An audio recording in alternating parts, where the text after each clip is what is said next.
Next up, we're going to explore the realm of Christian rock and find out a little about one of today's hottest up-and-coming Christian bands, Whiteheart. Whiteheart is a group of young men who've been playing together for 3 years. They've released 2 Myrrh albums, which have sold extremely well. Their debut album, Whiteheart, is well remembered for the unusual and creative advertising approach, and their second album, Vital Signs, became one of the best-selling Myrrh albums for 1984. Now, these talented guys all come from different musical backgrounds, but as a group, they blend their multiple talents into one cohesive style. Take a listen to Whiteheart and their new album, Hotline. Have you got tension grabbing at your neck because you worry about your next step? Probably thinking you got one more chance. All the pressure blows you away. You might be anxious about what to eat because you're stranded out in the street, lonely, lost in your despair because you think there's no one there. Pick up the hotline. The title cut called Hotline. It's the main theme of our album, that God is there. He's waiting and wanting us just to constantly be in touch with Him. It's a rock and roll song musically, so it's more of a simple message, but yet a very meaningful message that sometimes we do forget when things go well or go bad, to really communicate constantly with the Lord. And when you have communication breakdown, that's where you lose the closeness of your relationship.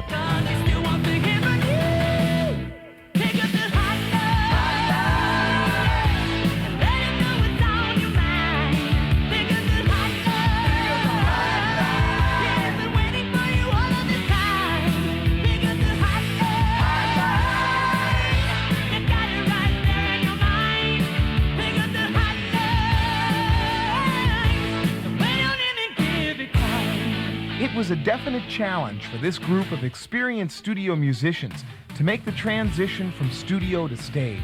But it soon became apparent that the heartfelt vision to communicate the gospel made that challenge surmountable. In a relatively short period of time, Whiteheart has become widely accepted by audiences around the country. But there's more to this band than just the desire to be popular.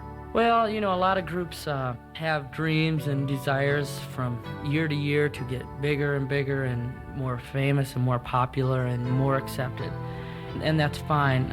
We hope that our direction and where everything is going is that the Lord Jesus Christ may be honored through it all. The song that really ministers, I think, to all of us as a constant reminder is the song In His Name. And that's just really a statement that supersedes a lot of things, that no matter what problems we come face to face with and where our lives are going, as long as we constantly remember to do everything in His name, feed the hungry, listen to the lonely, help the widows, and all those things, no matter if we're on stage or at a restaurant or whatever, that if we do it in His name, He will be lifted up and not us. The eyes of the world are crying. Sorrow is an old familiar tune, but with the light in our hearts, we can shine through the dark. There is so much that we can do. In His name, we can dry the child's tears, calm the widow's fears. In His name,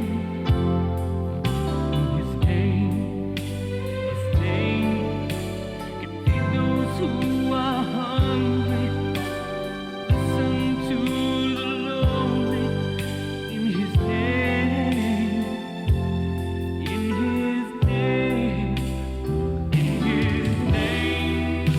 we'll move the darkest mountain. Love will flow like fountains. In His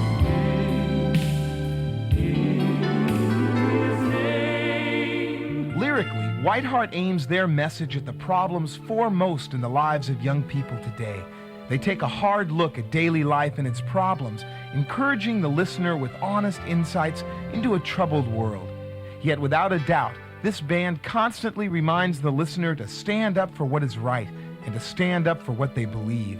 Another song is called Heroes, and this one is one of my personal favorites. Heroes is really talking just a lot about maybe the apathy that's been apparent in America and maybe in the world in the last 10 or 15 years, that, hey, whatever's happening, is cool, whatever you're into, as long as you're happy doing it, that's fine.